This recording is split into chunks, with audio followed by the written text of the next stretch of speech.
Welcome back to my ADHD hyperfocus, also known as my Lego city. Today, I'll be turning this Lego Friends flower shop into a modular building that will finally fit this empty spot right here. So, let's get started. First things first, let's open up the box. Inside, we've got 3 bags, so this should be a fun build. And of course, we also get a sticker sheet, which means I can't escape applying stickers once again. Yay.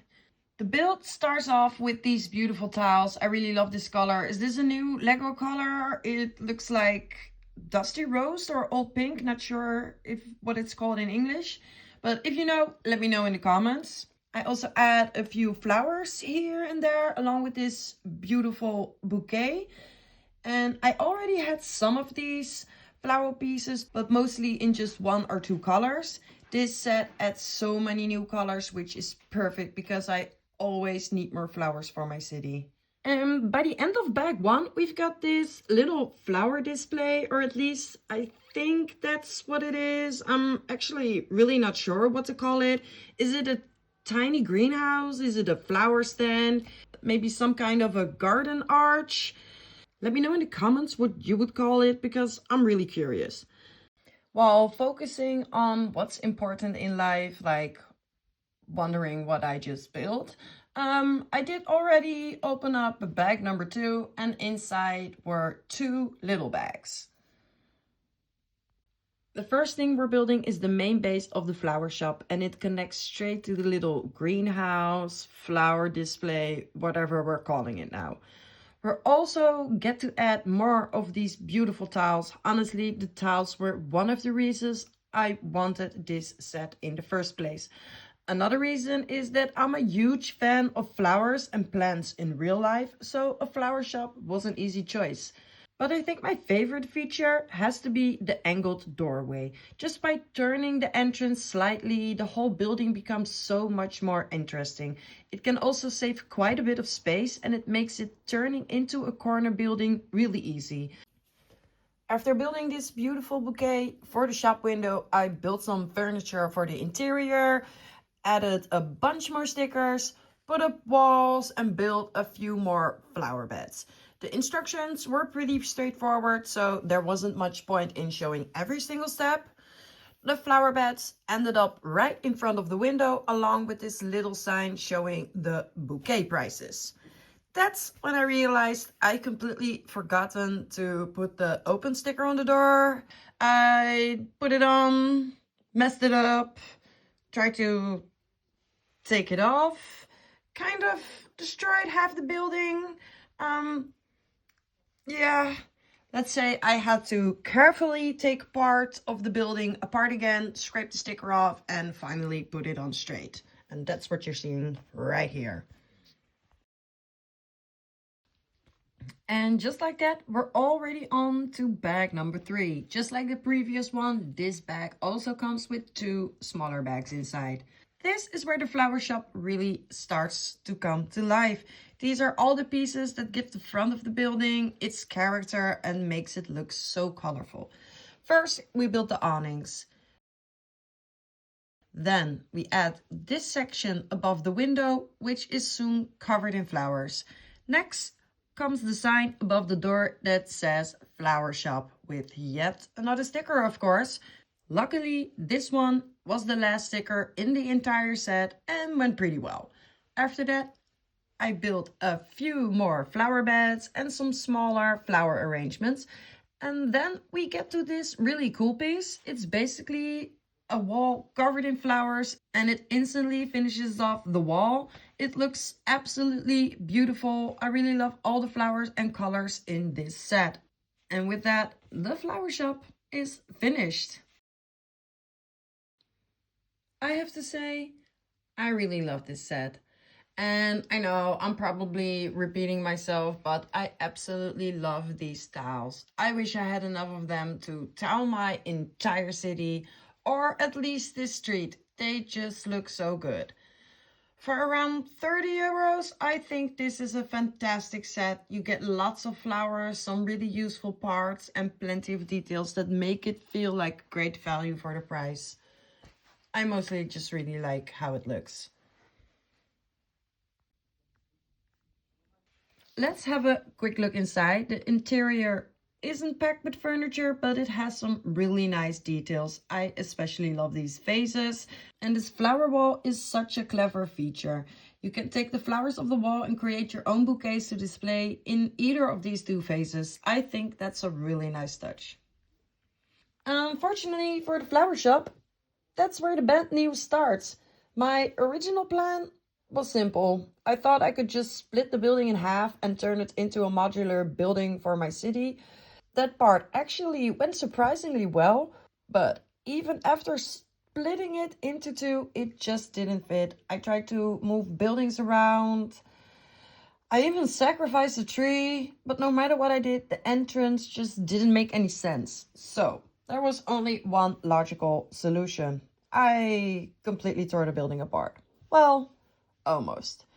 The only part that survived was the window section. I moved it a few studs to the right, relocated the entrance to the left, and from there I could finally start redesigning a version that actually fits my city. The first thing I did was mirror the entire build and fill in the open back with matching bricks. That already made it feel much more like a proper modular building. There was just one problem. I really wasn't happy with where the entrance ended up. It felt like such a waste of that beautiful angled doorway. I even tried replacing it with a regular doorway just to see what it would look like, and it instantly looked so much more boring. So I went back to the angled entrance, and this time I moved it to the left, but with the doorway just facing more towards the window to the other side. It feels just so much more open instead of being tucked here, or else it would just face this wall. Now I can start filling in the walls. I added a few dark brown plates to create some shelves inside the shop, and luckily I found just a couple snot bricks in the right color, so I built those into the walls as well. One of the most important steps when building a modular is preparing for the next floor. I cover most of the walls with tiles, but I leave just a few studs exposed all the way around the top. That's just enough to hold the next floor securely while still making it easy to remove. Next up is building the floor for the next level. I didn't have any plates in exactly the right size, so I had to build my own. I covered the entire area with smaller plates, adding a few tiles here and there to lock everything together and get exactly the right shape and size. I then added a second layer of plates on top. By overlapping the seams, the whole thing becomes much more stronger, even though it's built from lots of smaller pieces. And that gives me a pretty solid floor for the next level, all in the same color. With the floor finished, I could finally start really building this thing. I added the windows, the door, and the balcony railing. I actually tried a few different wall colors off camera before settling on this one. This color was already used on the ground floor of the original set, so I think it ties everything together nicely and feels the most balanced. I wanted to use olive green for some reason, but honestly, it looked absolutely terrible. Before I could place the building, I also had to adjust the area underneath it to fit the new size of the building. That turned out to be quite a bit of work and quite a puzzle. And because I changed this section, I also had to adjust the rest of the staircase for the other buildings, but eventually everything lined up perfectly. I also added a snot brick here so I could attach the flower shop sign. Perfect. I also had a look through some of the other Lego friend sets I have, and just to see which parts I could use for this building. I ended up using these shop employees and these two large flower pots, and I will save most of the other accessories for the interior later on. And this little tandem bike is actually included in the set as well. I didn't show the build because it's really simple, but it's such a fun and unique little Lego piece that I wanted to show it anyway. And believe it or not, this was actually the first sticker in the entire set, and it didn't even go that badly. Off camera, I also made a small change to the front of the building. I moved the windows and the door back by one stud and added an arch above them. It gives the facade a little bit more depth and makes it feel less flat. Unfortunately, I couldn't extend the arch over the doorway exactly the same way, because then the door wouldn't be able to open up anymore. And in my Lego City, doors open outwards, just how it works. Otherwise, my brain starts throwing error messages. To be fair, this little gap between the arch and the door also gives me a bit of an error, but you can't really see it from above, so I'm choosing to ignore it for now. And that's where I'm leaving the flower shop for now. I am really, really happy with how it turned out, especially considering how much of the original set I ended up changing. There's a little bit more work to do. I want to finish the interior, add the roof, and maybe even turn the roof into a small rooftop terrace. But for now, I'm really happy with how it fits into the city and how much character it adds to this part of the street. Thank you so much for watching. If you enjoyed the video,